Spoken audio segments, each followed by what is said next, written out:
মোৰ নাম শ্ৰী দিশুমণি কুমাৰী। মই ব্ৰহ্মপুত্ৰ ভেলী ইংলিছ একাডেমীৰ ৩য় শ্ৰেণীত পঢ়োঁ। মই আজি ডেমক্ৰেচি লাইফ আৰু মৰমলেণ্ড ৱেলফেয়াৰে আয়োজন কৰা প্ৰতিযোগিতাত অংশগ্ৰহণ কৰিব ওলাইছোঁ।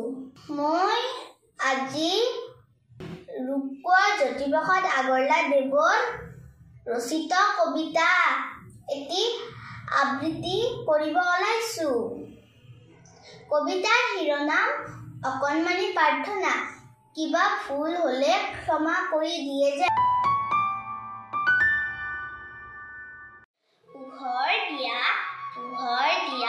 আৰু পোহৰ দিয়া, মনৰ আন্ধাৰ আঁতৰ কৰি আৰু কলৈ সদায় সঁচাত থাকিবলৈ মনত দিয়া বল, আমাৰ হিয়াত জ্বলক তোমাৰ জ্যোতি জ্বলক।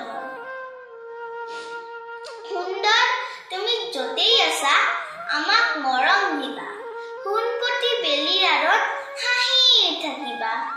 তৰা জোনৰ সিপাৰতো দূৰতকৈও দূৰণিতো আমাক হ'লে নাপাহৰিবা। যাম কোনফালে পৃথিৱীখনত কৈ যাবা আহি ৰাতি সপোনত, নজনা নুবুজা সকলো কথা শিকাই বুজাই যাবা। সুন্দৰ তুমি নেদেখাৰে পৰা আমাৰ সেৱা ল'বা, আমাৰ সেৱা ল'বা, আমাৰ সেৱা ল'বা।